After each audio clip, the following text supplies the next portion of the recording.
ত্রিপুরা সিপাহীজলা জেলা Bishalgarh new market গরু বাজারে গত 7 নভেম্বর 2025 দুপুরবেলায় বিএসএফ জওয়ানদের গাড়ি ভাঙচুর এবং জওয়ানদের ওপর আক্রমণের ঘটনা সংঘটিত হয়েছিল।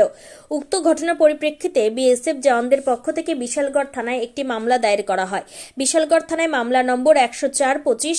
উক্ত মামলায় বেশ কিছুদিন পূর্বে দুই অভিযুক্তকে গ্রেপ্তার করে আদালতে তোলা হলে আদালত ধৃতদের জেল হেফাজতে পাঠিয়ে দেয়। দীর্ঘদিন ধরে পালিয়ে থাকা রিয়াজ মিয়া নামে তৃতীয় অভিযুক্তকে দুর্গানগর হোসেনপাড়া থেকে গভীর রাতে গোপন খবরের ভিত্তিতে বিশালগড় থানার পুলিশ গ্রেপ্তার করতে সক্ষম হয়।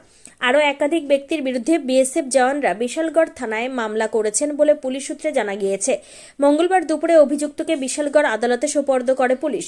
বাকি অভিযুক্তদের দ্রুত পুলিশ জালে তুলবে বলে বিশালগড় থানায় সাংবাদিক সম্মেলন করে জানান ওসি বিজয় দাস।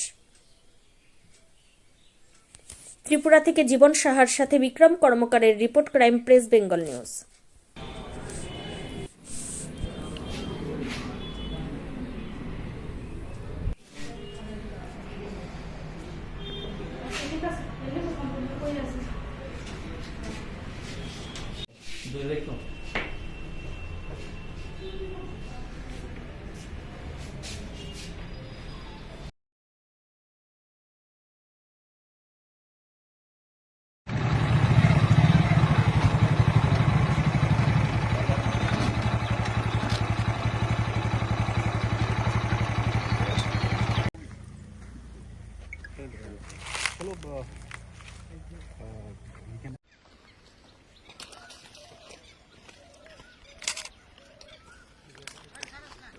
দাদা